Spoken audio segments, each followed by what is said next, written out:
नमस्कार, मैं सुरेश कुमार। आज हम परागण के बारे में अध्ययन करेंगे। तो जैसा कि पिछले वीडियो में आपको बताया गया था कि परागण किसे कहते हैं, उसी से आगे बातें की जाएंगी। आप जानते हैं परागण को अंग्रेजी में क्या कहते हैं? पॉलिनेशन। क्या कहा जाता है? पॉलिनेशन। तो सबसे पहले आपको परागण की परिभाषा बताई गई थी। परागण वो प्रक्रिया है जिसमें परागण वो प्रक्रिया है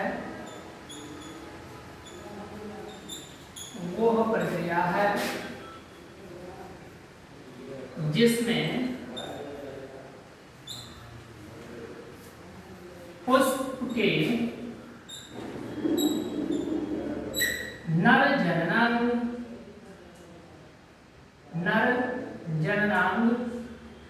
से परागकण निकलकर उसी पुष्प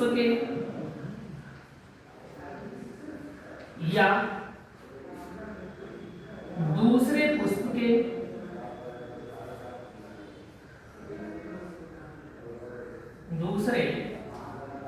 के मादा जननांग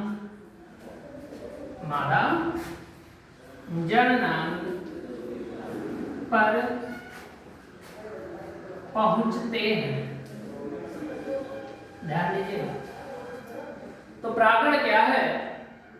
परागण वो प्रक्रिया है जिसमें पुष्प के नर जननांग से परागकण निकलकर उसी पुष्प के या दूसरे पुष्प के मादा जननांग पर पहुंचते हैं। इस प्रक्रिया को हम परागण कहते हैं या अंग्रेजी में इसी को पॉलिनेशन कहा जाता है। अब अगर कोई कहे, इंग्लिश में पूछे, तो आप बता सकते हैं सूक्ष्म शब्दों में, the transfer of pollen grain from anther। नर जननांग क्या होता है? एंथर होता है आपका। तो the transfer of pollen grains from anther to stigma is known as pollination। तो परागण वो प्रक्रिया है जिसमें पुष्प के नर जननांग से परागकण निकलकर उसी पुष्प के या दूसरे पुष्प के मादा जननांग तक पहुंचते हैं। इसी प्रक्रिया को हम क्या बोल देते हैं? परागण बोल देते हैं। वैसे ये बातें आपको पिछले वीडियो में बताई जा चुकी थी।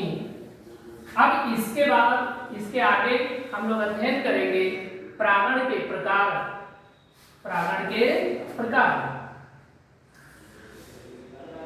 तो परागण जो है इसके मुख्य रूप से दो प्रकार हैं। एक होता है स्वपरागण, या इंग्लिश में इसे बोलते हैं सेल्फ पॉलिनेशन। एंड सेकंड परागण, या इसे बोलते हैं क्रॉस पॉलिनेशन। ध्यान दीजिएगा। तो परागण के मुख्यतः दो प्रकार होते हैं। एक है आपका स्वपरागण, या इसी को आप कह सकते हैं सेल्फ पॉलिनेशन, और दूसरा है आपका परपरागण, या इसको आप कह सकते हैं क्रॉस पॉलिनेशन। तो देखिए ये स्वपरागण क्या है और परपरागण क्या है। तो स्वपरागण परागण की वो प्रक्रिया है।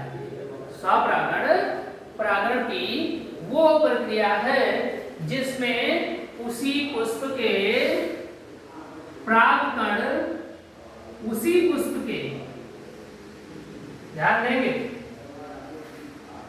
एक पुष्प के परागकण उसी पुष्प के जब मादा जननांग अर्थात उसके वर्तिका तल पर पहुंचते हैं तो इस प्रक्रिया को हम लोग बोलते हैं स्वपरागण। अब स्वपरागण किस प्रकार के पुष्प में होता है ये भी ध्यान देंगे। जैसे मान लीजिए आपको मैंने बताया था पहले भी कि जननांगों की उपस्थिति और अनुपस्थिति के आधार पर पुष्प दो प्रकार के होते हैं। एक आपका कहलाता है एक लिंगी पुष्प, या इसी को आप कहते हैं यूनिसेक्सुअल फ्लावर, और दूसरा है आपका उभयलिंगी, उभयलिंगी, या इसी को आप कह देते हैं बाइसेक्सुअल। तो ये तो आपका हो गया यूनिसेक्सुअल और ये है आपका बाइसेक्सुअल। अब अगर आपने पिछले वीडियो को अच्छे से देखा होगा, ध्यान से देखा होगा, उसके बाद अपनी पुस्तक में उसको पढ़ा होगा, तो आप जान जाएंगे यूनिसेक्सुअल का मतलब क्या होता है और बाइसेक्सुअल का मतलब क्या होता है। यूनिसेक्सुअल या एक लिंगी पुष्प हम उस पुष्प को कहते हैं जिसमें केवल एक ही जननांग पाया जाता है, चाहे वो आपका नर जननांग हो या आपका मादा जननांग हो। अब जिस पुष्प में केवल नर जननांग होगा उस पुष्प को हम नर पुष्प बोल देते हैं, और जिस पुष्प में केवल मादा जननांग होगा उसको हम लोग मादा पुष्प बोलते हैं।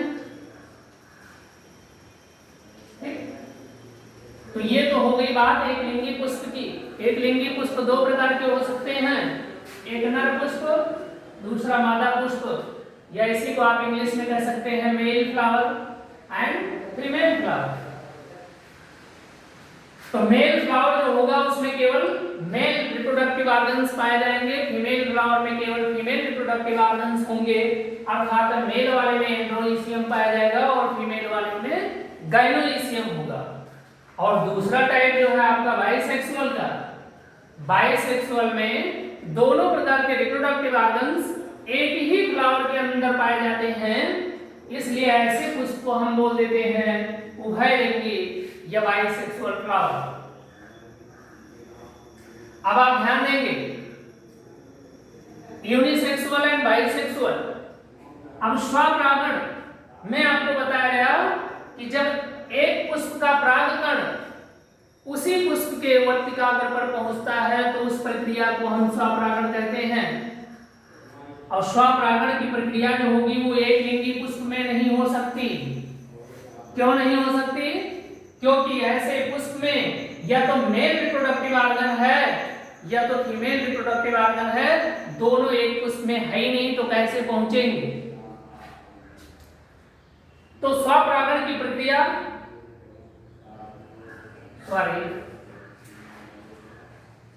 स्वपरागण केवल ऐसे पुष्प में हो सकता है। थोड़ा सा हम गलत बता गए, उसके लिए हम क्षमा चाहते हैं। स्वपरागण केवल ऐसे पुष्प में होगा जो बाइसेक्सुअल होंगे। कैसे होंगे? बाइसेक्सुअल होंगे, अर्थात जिनमें दोनों रिप्रोडक्टिव ऑर्गन पाए जाएंगे। और जो यूनिसेक्सुअल होगा उसमें इस प्रकार का परागण नहीं हो सकता।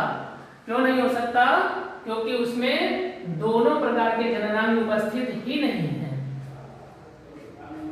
तो जो एक लिंगी पुष्प होंगे उनमें कौन से परागण की प्रक्रिया संपन्न होगी? परपरागण की, जिसे आप क्रॉस पॉलिनेशन भी कहते हैं।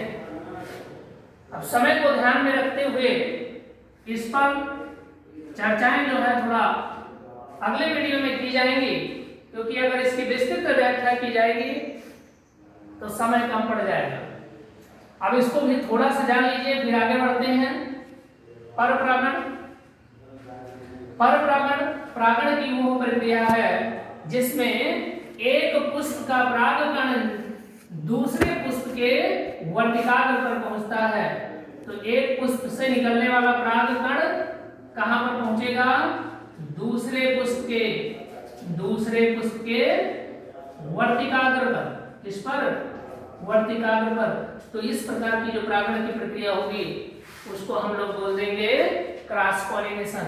अगले वीडियो में हम आपको बताएंगे कि स्वपरागण क्यों होता है या परपरागण क्यों होता है, या किसी पुष्प की संरचना स्वपरागण के लिए क्यों ज्यादा कंफर्ट होती है और परपरागण के लिए क्यों कंफर्ट होती है।